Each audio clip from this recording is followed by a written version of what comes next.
Bienvenido a Sales to Bloom. ¿Te ha pasado que cuando estás con muchísimo estrés, tenías un montón de cosas que querías hacer, que querías decir, que sabías cómo atacarlo, pero en el momento no te salió nada, tu mente estaba en blanco, olvidaste los datos clave, al final no conseguiste el objetivo que querías alcanzar? ¿Qué pasó?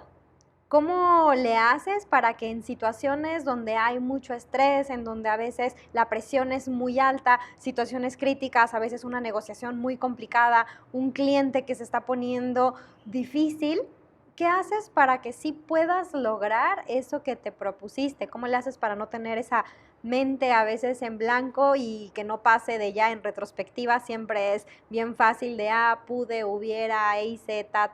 ¿Cómo evitamos todo esto? Eso es justo de lo que hoy vamos a hablar. Soy Rosbel Serrano de Sales to Bloom. Platiquemos de ventas para empresas. Logra eficiencia, más control de cierre mes con mes para triplicar tus ventas.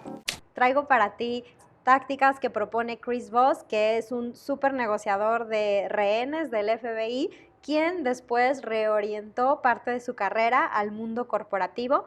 Hay un libro que no te puedes perder, se llama Never Split the Difference. Vamos a ver qué es lo que tienes que hacer para que precisamente cuando hay una presión, tú puedas caer a un nivel, aún con el estrés, nervios, miedo, lo que sea, que sí va a darte un buen resultado. Es normal lo que platicábamos. Cuando hay mucha presión, nunca te vas a levantar o naturalmente vas a llegar a la ocasión. Siempre vas a caer a tu nivel máximo de preparación.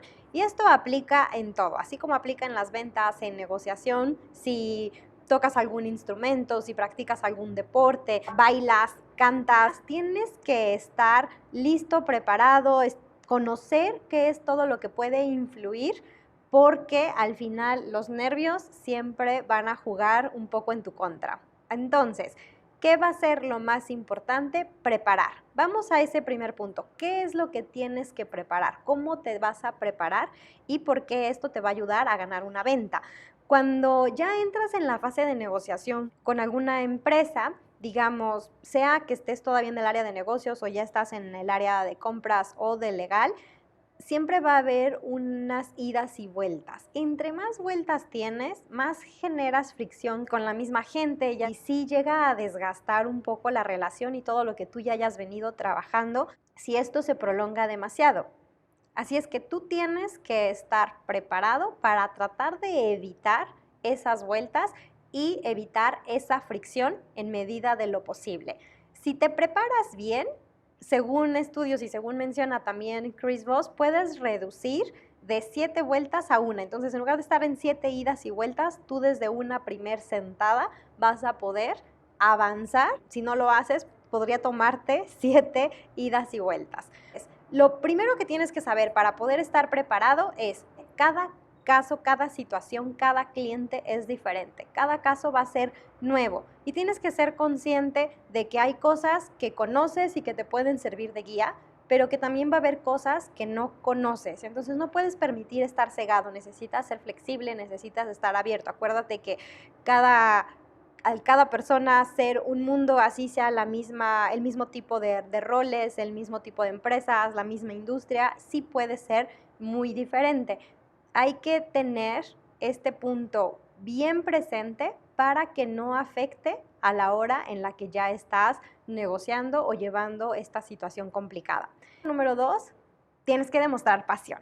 Tu cliente tiene que poder saber que tú eres esa persona que sabe y confía en lo que están haciendo, que le muestra además, digamos, ese mapa de hacia dónde va a ir, porque si lo haces con propósito, la gente te va a seguir, las personas van a querer sí trabajar eso contigo y ese positivismo además te va a dar a ti y a tu contraparte, con quien sea que lo estés hablando, más agilidad mental, van a poder estar en lo que habíamos platicado antes, que es en esa zona en la que funcionas mejor, y entonces van a estar todos más abiertos para poder llegar a un objetivo común que sea satisfactorio para ambas partes.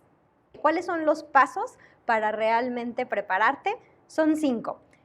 El primero, tener un objetivo. Esto sí, desde antes tú tienes que saber precisamente qué quieres hacer, qué no quieres hacer, cuáles son las posibilidades, ¿no? A ver, el escenario, este contrato, este acuerdo se puede ir hacia A, B, C, D. ¿Cuáles son los escenarios positivos, los escenarios neutros, los escenarios negativos? Que tú tengas conocimiento de estos, y ya que tengas el objetivo súper claro, súper aterrizado, lo tienes que escribir, porque ese va a ser un recordatorio. Incluso si alguien más de tu equipo se lo puedes comentar, le puedes decir, te ayuda a comprometerte más, a tenerlo mucho más presente y que sí es eso lo que quieres lograr.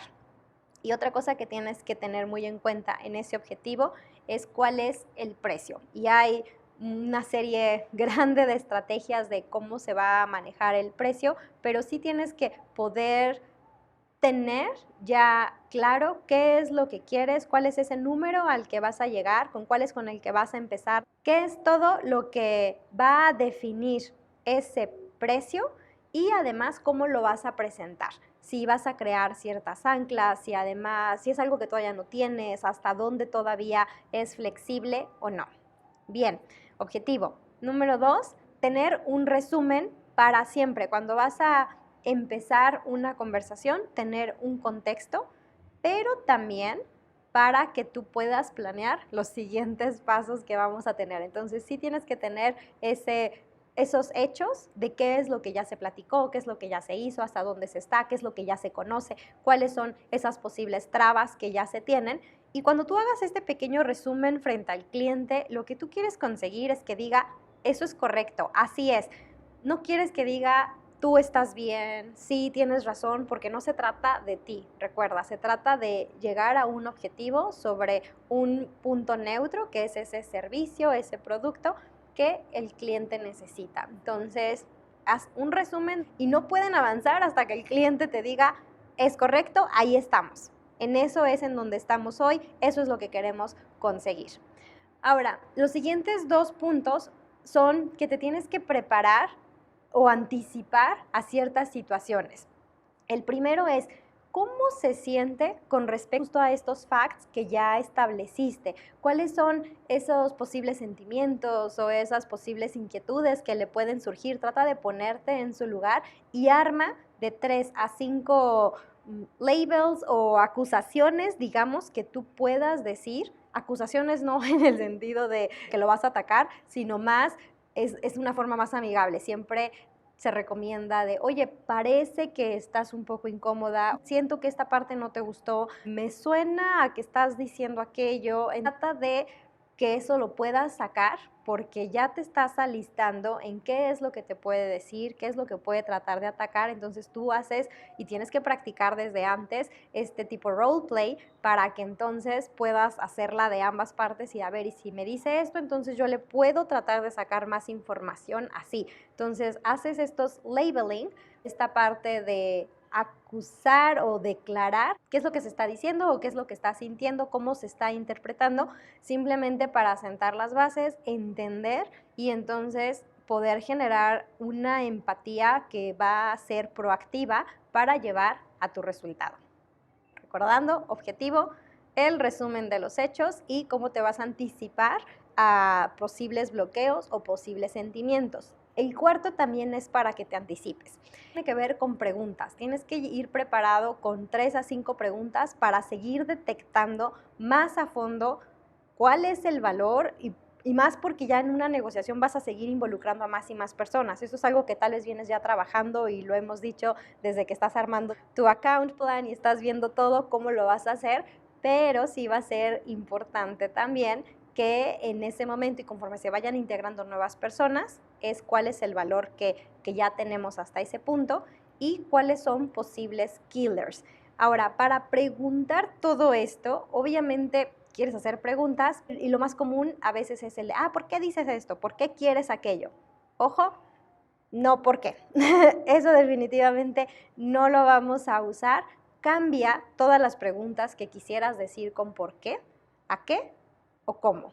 Son las 2 preguntas clave que te van a ayudar y entonces en cualquier punto tú puedes ir preparado con 3 a 5 nuevamente, dependiendo en dónde estés y qué tanta información ya tengas. Puede ser, oye, ¿qué queremos obtener?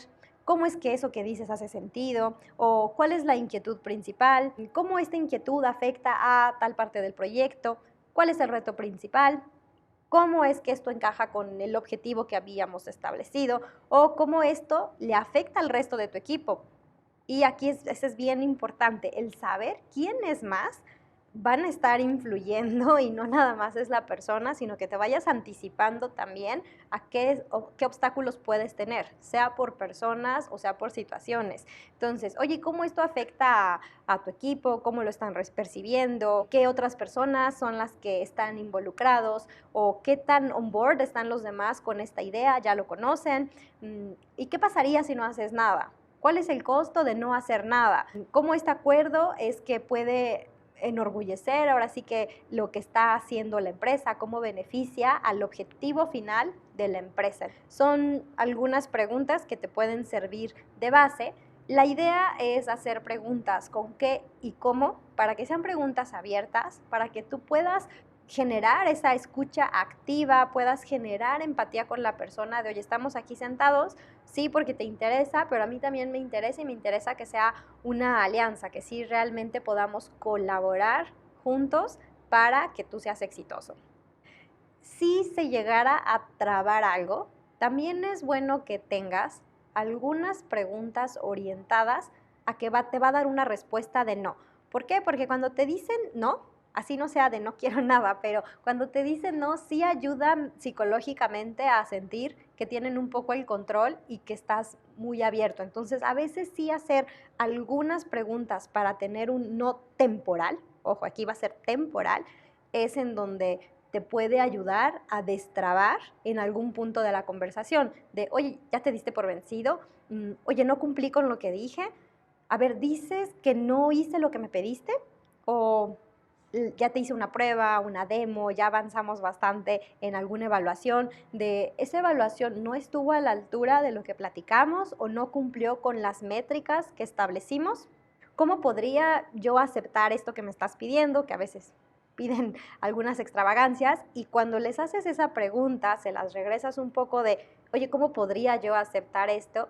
Ellos también se tratan de poner en tu lugar y son ellos a quienes tú les estás diciendo de, bueno, dime cómo, no te digo yo que no quiero, dime tú cómo le harías si fueras yo, ¿no? Así es que esa siempre es muy buena, te ayuda a destrabar cuando ya de plano la conversación no se mueve, ¿ok?